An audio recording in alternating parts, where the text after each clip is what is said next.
Olá, meu nome é Vinícius Sdovinski, sou aluno do curso de Projeto Integrador 1 na Universidade Federal de Santa Catarina e nessa apresentação irei detalhar meu projeto para a matéria, o assistente de saúde residencial. A motivação para esse trabalho é de que muitas pessoas têm em sua rotina a responsabilidade de administrar corretamente seus medicamentos, e o bem-estar delas muitas vezes depende disso. Doenças como diabetes, Alzheimer e pressão alta podem ter complicações rápidas ao paciente que toma o medicamento fora de horário. Além disso, quando essas complicações acontecem, essas pessoas devem monitorar seus parâmetros de saúde, a fim de mantê-los sob controle. Foi para esse cenário que o projeto da matéria foi pensado. O sistema mecatrônico faz o controle do medicamento, lembrando o paciente e liberando as pílulas conforme a prescrição. Ele também tem sensores que medem os batimentos cardíacos e temperatura do paciente, ajudando na identificação de situações anormais e possível prevenção de quadros não desejados. Em adição a isso, o projeto possibilita a aplicação do conceito de Internet das Coisas. Essa implementação não está no escopo do projeto, mas para uma versão completa seria essencial a conexão à distância para que um profissional de saúde possa acompanhar. O projeto consiste essencialmente das 3 áreas da mecatrônica. Irei detalhar o uso de cada uma nessa apresentação.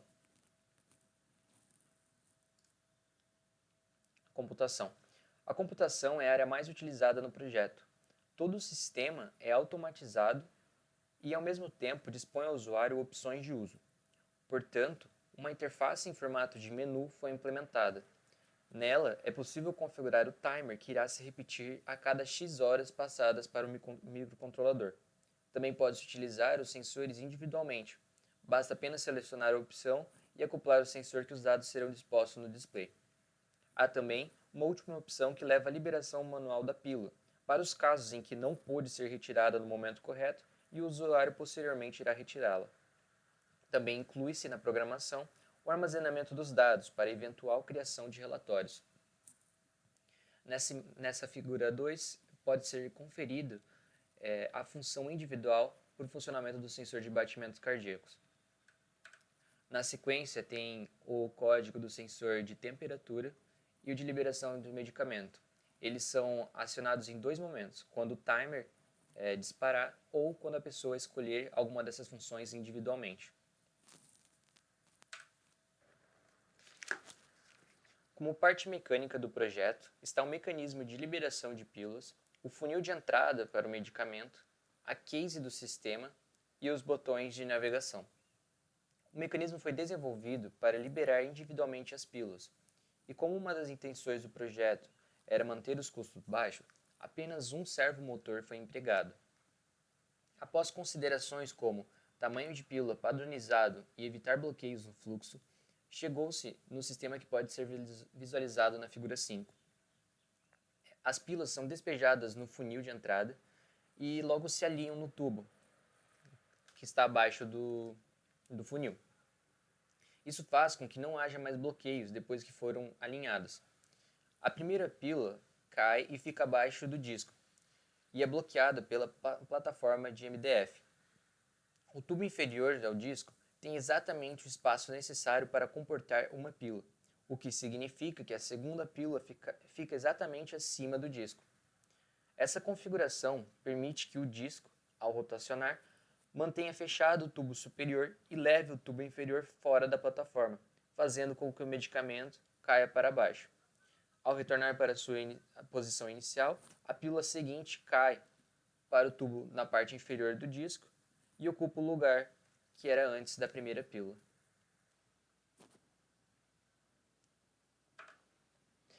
Para a parte de eletrônica, tem-se os sensores de temperatura, o LM35, e o sensor de batimento cardíaco, o Pulse Sensor. Tem o servomotor, que vai fazer o controle da abertura do mecanismo, LEDs para alerta visual, que chegou o momento de tomar o medicamento, o buzzer para alerta sonoro. Como microcontrolador foi usado inicialmente o Arduino Leonardo, pois ele tem uma maior capacidade, uma maior quantidade de portas analógicas, mas ele teve o bootloader corrompido e para não para ainda reduzir mais os custos foi implementado com o Nano.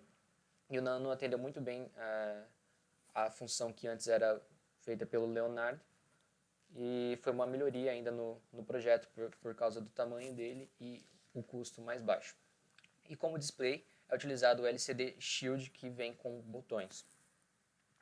Todas as conexões foram realizadas por meio do protoboard e fixadas nele com cola quente.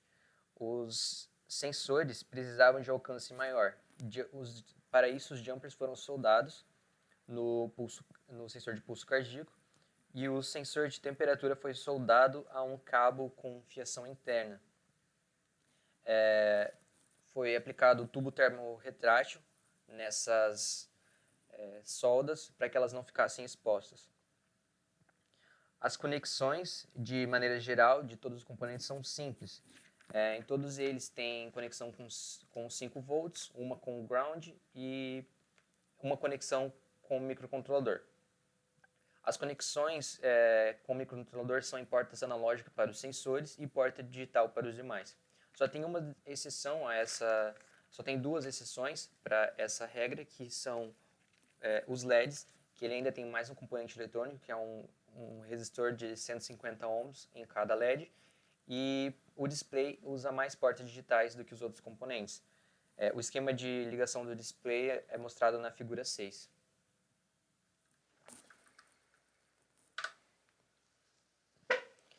Basicamente, existem dois modos de funcionamento para o sistema. O primeiro, por meio do timer periódico, que leva a um procedimento automatizado, e o modo de utilização individual, que é acessado pelo usuário navegando com os botões no menu. O funcionamento automatizado se inicia a partir do momento em que o período de repetição é configurado e as pílulas são devidamente armazenadas. O sistema notifica ao usuário que o momento chegou, então ele deve utilizar os sensores conforme as instruções no display, para que então a aquisição de dados seja feita corretamente. Primeiro o sensor de temperatura e depois o sensor de pulso cardíaco. Só então ocorre a liberação da pílula. Todo o processo não deve tomar mais do que 2 minutos. Por fim, outro ciclo se inicia, até o próximo horário de medicação. Entre ciclos, os sensores podem ser usados como o usuário quiser. Até mesmo a liberação manual de medicamentos é possível, para os casos em que um horário é perdido. Na figura 7 é mostrado a função que é chamada quando o alarme dispara, já que já foram mostradas as funções de uso individual. Essa função ela é chamada pela biblioteca Timer Alarms e é setada com o valor passado pelo usuário.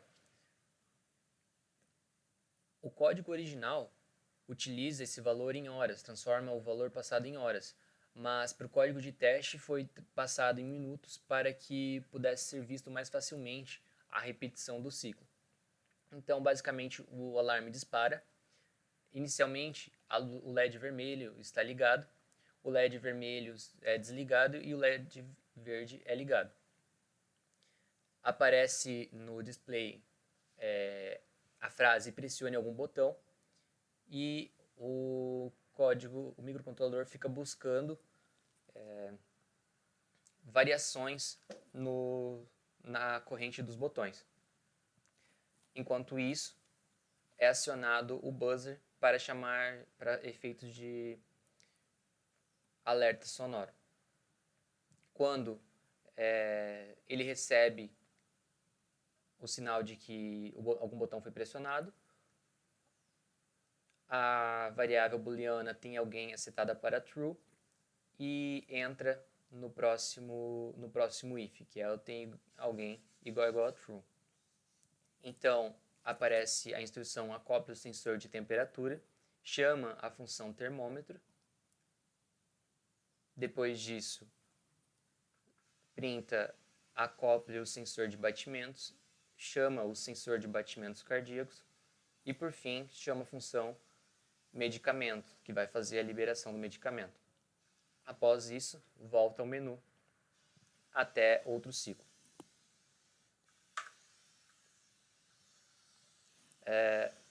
Aqui tem duas imagens.